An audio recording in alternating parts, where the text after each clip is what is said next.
So I want to talk about something real quick that happened at work. It's probably a week and a half, 2 weeks ago. Shipped some software. Had been live for probably 2 weeks, maybe 3 weeks, something like that. Up to about 3,500 users, something like that.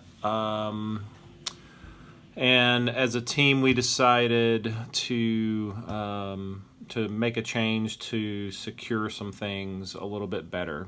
Just make sure that no one can spam the API, that kind of thing. So we made a quick little change. There was 2 layers that we made changes to. So it was really important to make sure that things work before you ship them. We're not in development mode anymore. We've got 3,500 people using a thing, right? So long story short, shipped this change to production and it went down, and we didn't know it went down. And to be fair, it didn't go down, it just broke everything. So you could get to the software, you could try to use it, it just wouldn't do anything. 3 or 4 days prior, there were some conversations about, hey, I'm done with my piece. When are you done with yours? Let's roll that up to our testing environment. And my question was, how do we ensure that this is going to work, right? This is going to break everything if we don't test it properly. It was one of those conversations where you are, you don't know, like you can't figure out all of the details, but at least have a conversation about it, right? Anyway, I don't want to get into specifics on who said what, this, that, and the other, personalities, and all of that.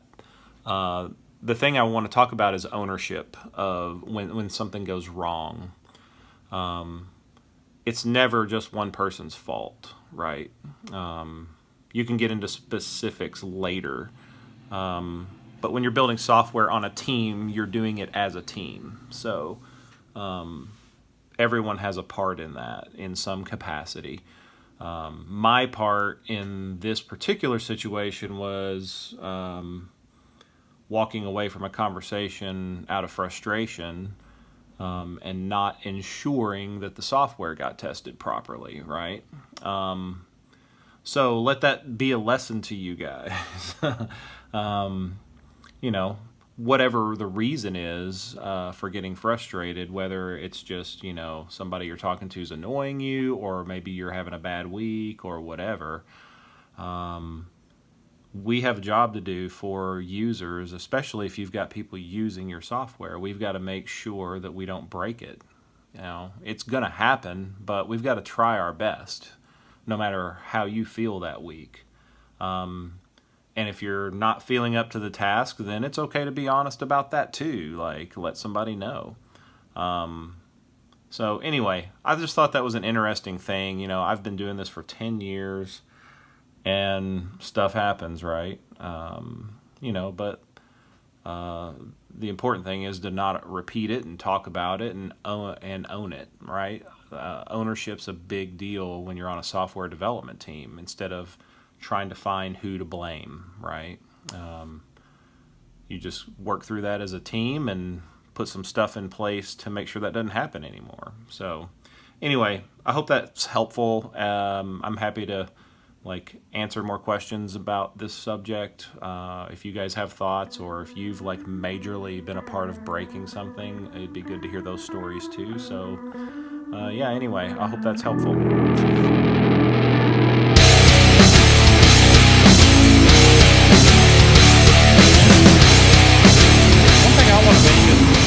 Client I've been working with for almost 6 months now is Dave Ramsey's company, Ramsey Solutions. Particularly, there's a business unit there called EntreLeadership, I got to do some really cool work with them, do some live streaming platform stuff, and now we're working on this other piece of software that just launched called the Weekly Report tool. So if you Google all of that, you'll get to learn more info. But I just wanted to kind of give a quick little shout out to them. They're a great development shop. If you're a aspiring developer, or if you've got skills, man, they're looking for great people, and I've got connections there. Just really, really good people. I've been in the software industry for a long time, and Ramsey Solutions has it going on. So if you are interested in seeing what opportunities are there, let me know.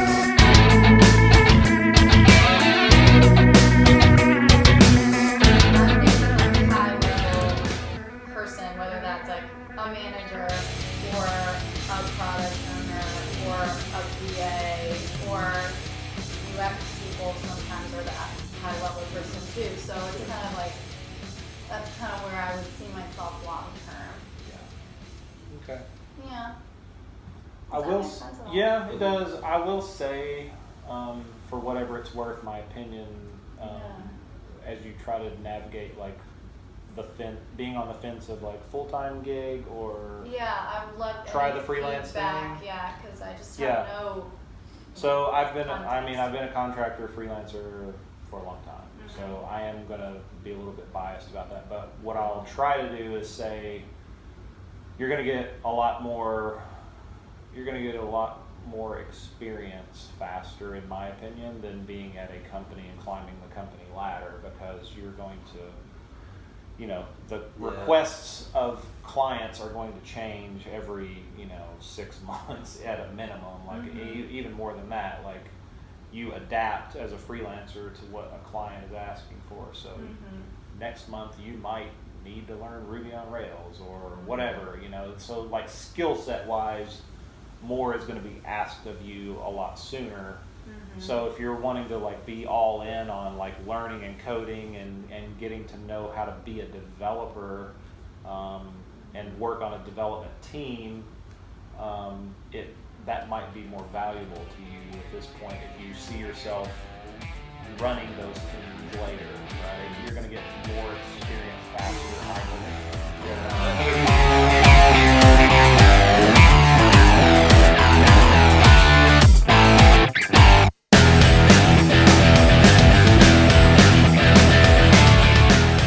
Very brisk 45 degrees this morning in downtown Nashville. I'm walking to work and thought I would just talk about some things that I've been thinking about. Last week I was talking about this whole confidence and humility thing, so I want to break down the humility part of it from a work perspective. Because humility is a big subject. It can apply to a lot of things, but and I was also just thinking about like next steps for you as a developer, as a software engineer, or whatever you label yourself as. This could apply to anybody, but obviously I'm thinking about things from the perspective of what I do for a living. So humility in regards to working for a company or whatever, look at it like this. When you go to a new job, or you're working for a client, or a client needs you to do something for them, and you get asked to do something that you immediately feel is beneath you. It's something that you don't necessarily see yourself doing in the long run because you have bigger aspirations or goals or whatever. I would argue, like, if you're the type of person where your gut reaction is, this is beneath me, why the hell do I have to do this?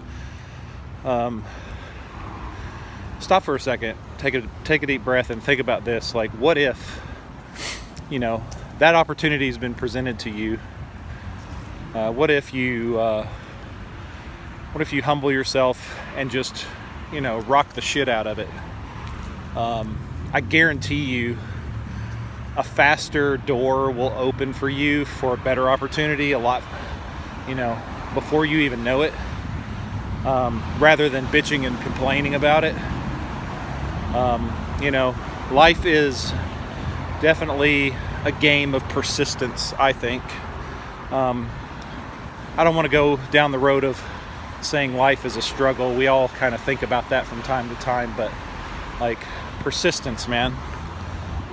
Take the opportunity, do your best, because the cool thing is if it's something that you kind of feel like you're already good at, or you're frustrated because you've done it a million times, that should give you a high level of confidence. And that high level of confidence, that'll give you an opportunity to show someone or a company how good you really are, because you can just knock that thing out of the park, you know what I'm saying? So anyway, just a few little thoughts about that, and let me know what you guys think about that.